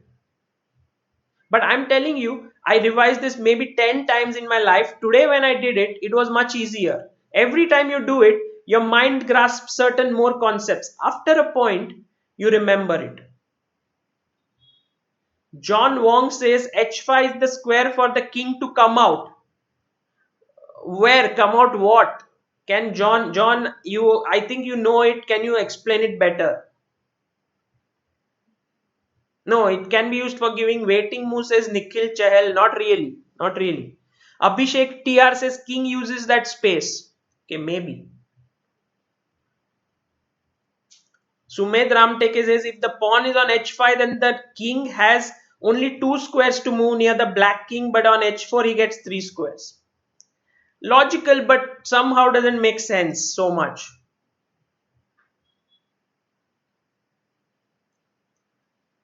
Yes, Ilam Parthi, you are right. I think he is the one who's got this entire concept. So the thing is, and let me make it clear that the way white can win this, if imagine I'm just trying to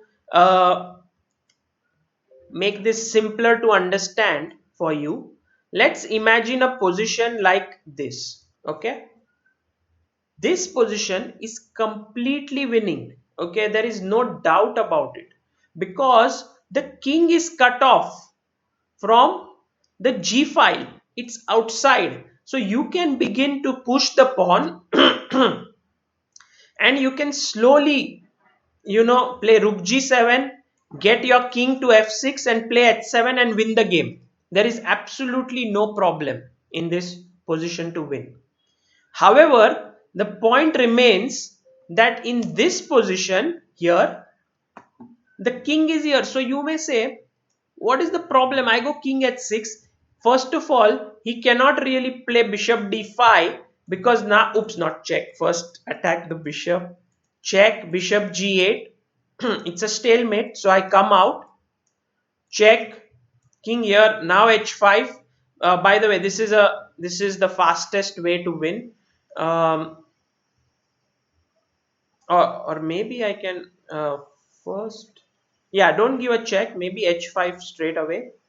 And then if he goes bishop b3, h6, king here, check, king here, h7, king goes here, and then you win. Okay, so this is how you win this position.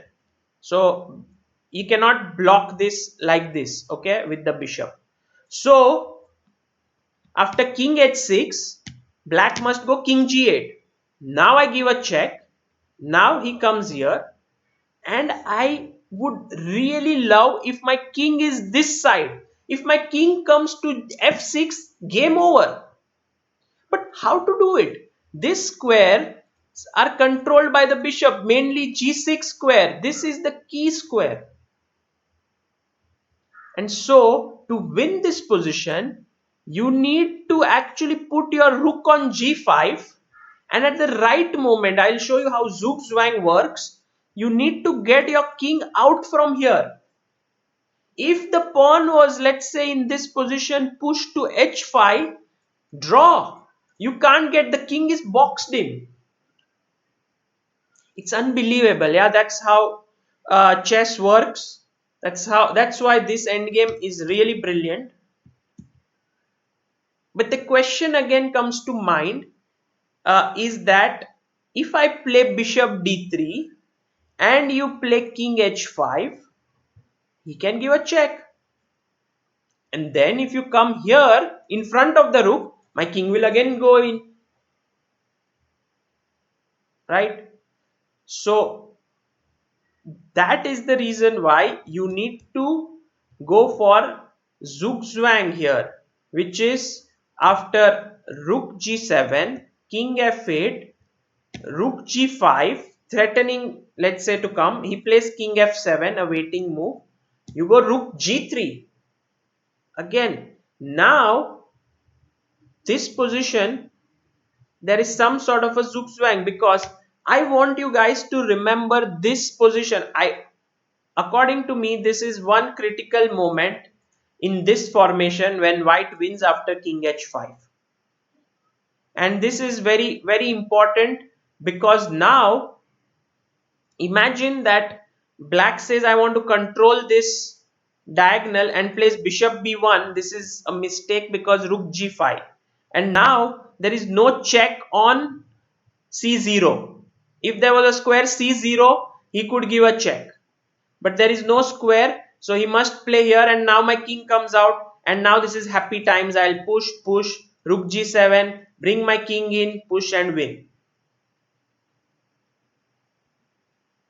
Okay, so he decides that in this position after king h5, he must give a check. But the check is not a good move, because now king g5, and if I can get my king to f4 or f5, I'm winning. Again, the king will be cut off. So black must play king g7. And now comes a powerful move here. I want you to find this powerful move in this position, which gives white a win. How should white win this position?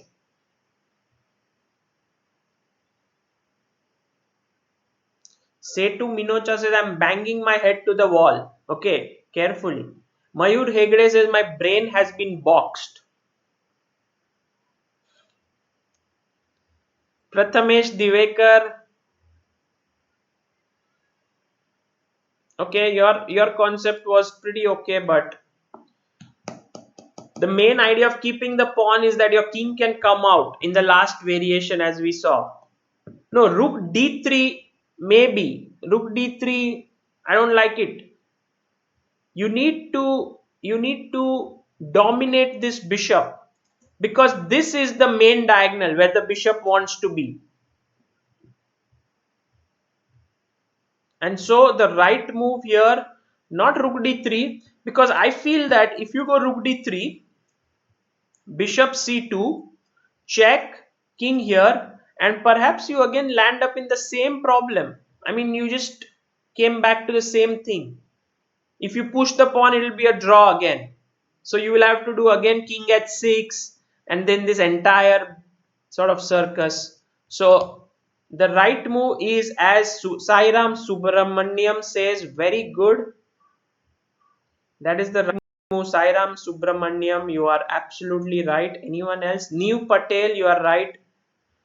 Rajat Chess, Harshini Anand, very good.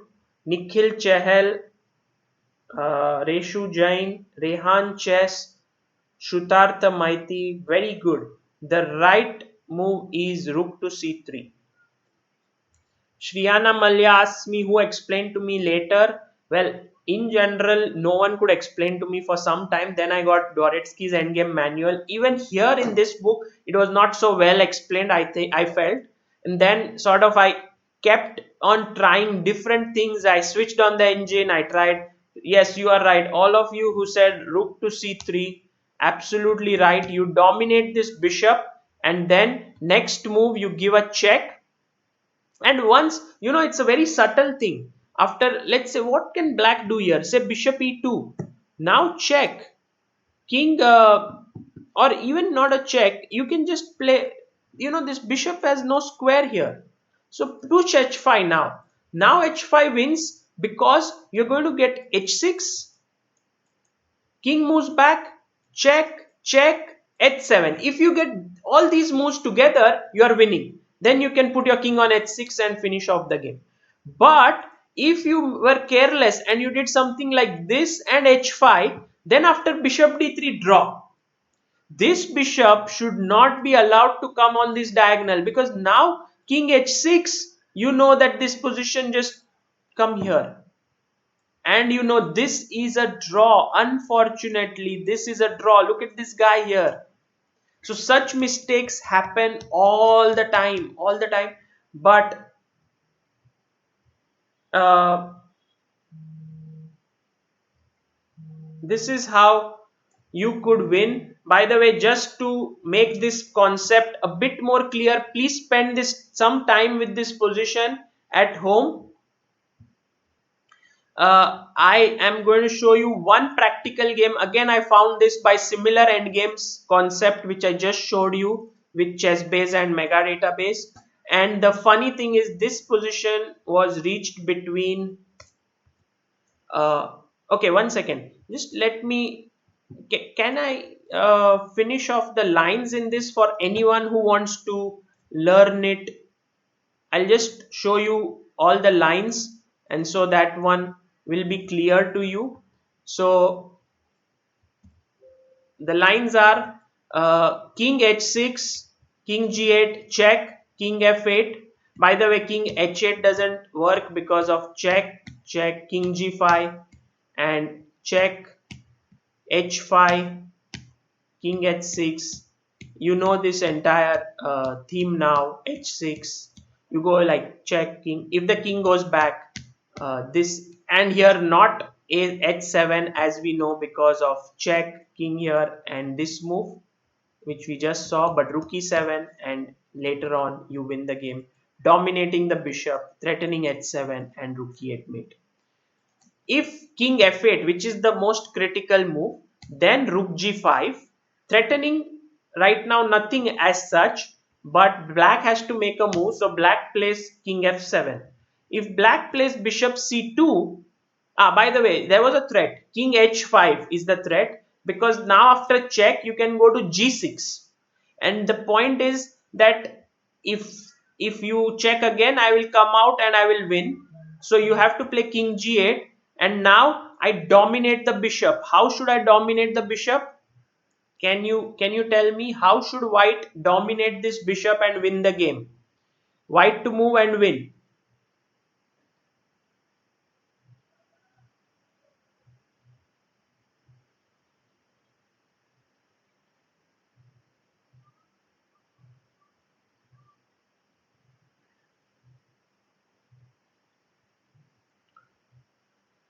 White to play and win this position. You should now be very certain of how to win this. Yes, Rajat Chess, you are right. Suryansh Verma is absolutely right. Uh, all those who say rook d5, come on guys, bishop c2 check, and again the same thing. Yeah. Yes, Ilam Parthi, Shivam Chaudhary, Anish Adiga, Harshini Anand, very good.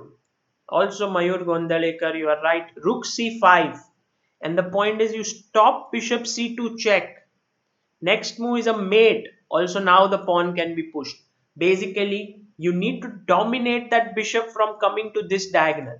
Okay. So black says, you have a threat now which is to come here, and if I give a check to go here or to come out from here. So I'm going to play king f7 here in this position, so that if you come here I will give a check and you don't have this square and this square. Okay, so now rook g3, this is kind of a zugzwang. Okay, what you are doing is you are telling black you have no move here. So black says, why I can move my king, but you say, oh, if you go here I will come to h5, uh, possibly, or can I, sorry, king g5 wins, sorry. And if the king comes to the g file, you have king f4 winning the bishop. So okay, king f8 doesn't work. So then you say, but then king f6, but then basically I can attack your bishop, play rook f4, push you back. Okay, so he says, all right, I'll move my bishop to c2. And now when you reach this position, exactly when bishop is here, rook is here, this is the critical moment, you play king h5. Because if now the threat is, what move should black play, that is the question. So black, if he plays the move king f6, which is kind of the only move, because if king f8, you know, rook g5 with the threat of this or this, so he plays king bishop e4, then king g5 wins, because king g7, then king f4 check, and you win the bishop. So the only move here is king f6 and now rook g5. And it might seem like, what have you gained because this, but the point is that now the king is on f6, not on f7. And then after, if you go bishop c2, I go here and I will give you a check, push your king out and bring my king here, like cut the king out. So black has to play king f7 so that a check can be met with king g8. But now comes this check, and it's really very important to understand all of this, because if king f8, now king g6 with king f6, and then later on pushing the pawn, and if king f6, then you go rook g1 attacking the bishop, and if he goes bishop e2, rook g2 again attacking the bishop, and now next move rook f2 check, for example bd3 check, king goes out somewhere, king g7, and push the pawn and win. Okay, so this is how it is winning. Okay, if you want to try it out, this is how you should. Please focus and try to learn this. It could be very useful.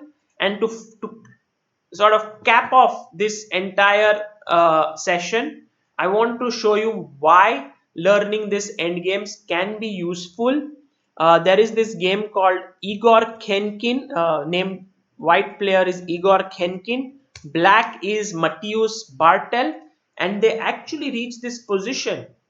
They reached this very position. And do you know the move that Matthias Bartel, who is a 2-6-3-5 player, played in this position? What is the move that black played in this position? It's unbelievable. Uh,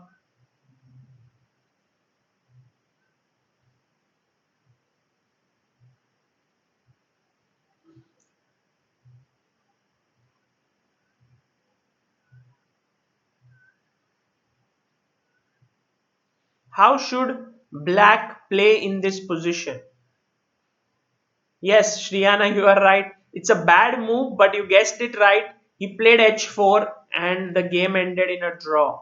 The thing is, he was not aware of the winning technique, which basically I would say you can go rook g8, because if I go rook g6, I really want bishop here and the king here to play my king to h5, h4.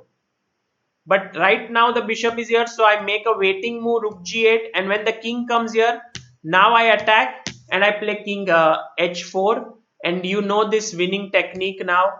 Check, king here, and now if king here, then check, king f8, then you move your king out. If the king goes up, then you attack the bishop and give a check like that. So it is not a very complicated, it's just a little bit you should remember a few things. And I would say the way to remember is to keep a position in your head.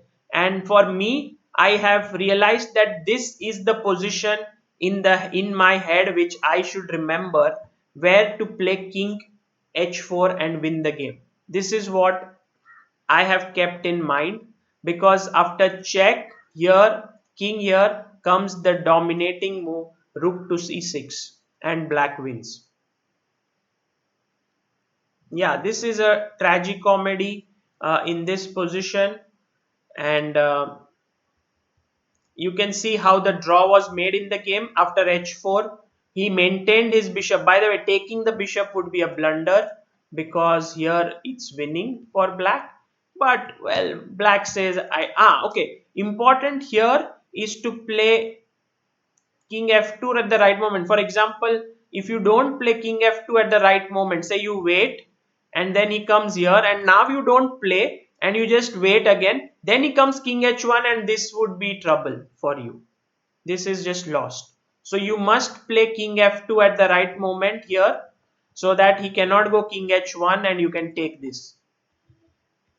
Okay, so in the game he played king f2 directly here, and then rook c3. He maintained his bishop on this key diagonal, and when the king came out, now it's important to come in, otherwise if he can come to f5, you will lose the game. So king g2, check, and as you can see, there is just no way to make progress.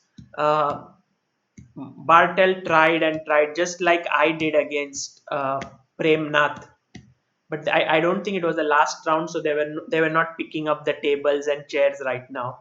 And yeah, this is an important moment here, that he got his king out. Just nothing could be done. You needed the pawn on h5 to get your king out. That is the main thing. And finally, he had to give up here. h2 he took, and we know this. It's the first position of this session, and you see how we have come the full circle. Um, by the way, even if you can just remember, don't push the pawn here. Just try to win otherwise. That knowledge is also good enough. Maybe you will get a trip to Spain. You know what I missed. Maybe someone of you could win that, and you can figure out how to win over the board. But once you push the pawn, it's just lost. Okay. Yes, SVCB says beauty of chess is the endgame magic. I agree with him. I'll be putting up the link of homework in the description of some positions that I have not yet discussed in class, which I would like you to solve. Siddharth Shri Kumar, I do not know who Kubdea is. And if he joins in, that would be nice to know. Nishad, yes, 2 hours today, but I guess it was important to cover all of this. We have covered almost everything. Let's, as I have mentioned, try to summarize it, because without summarizing it doesn't make sense. Yeah, like you learned so much and then you don't summarize it. So rook versus bishop. um, Let me just make the size of this smaller. so that everyone can read what I have written. Oops, that was too small, but okay, let me make it bigger. Yeah, now you can read everything. So rook versus bishop. If rook versus bishop, normal position, it's a draw. Go to the right corner. Okay, remember the right corner. Then the next point is, if it is, I think we learned about the knight pawn. If it is a knight pawn, it always wins. Yes.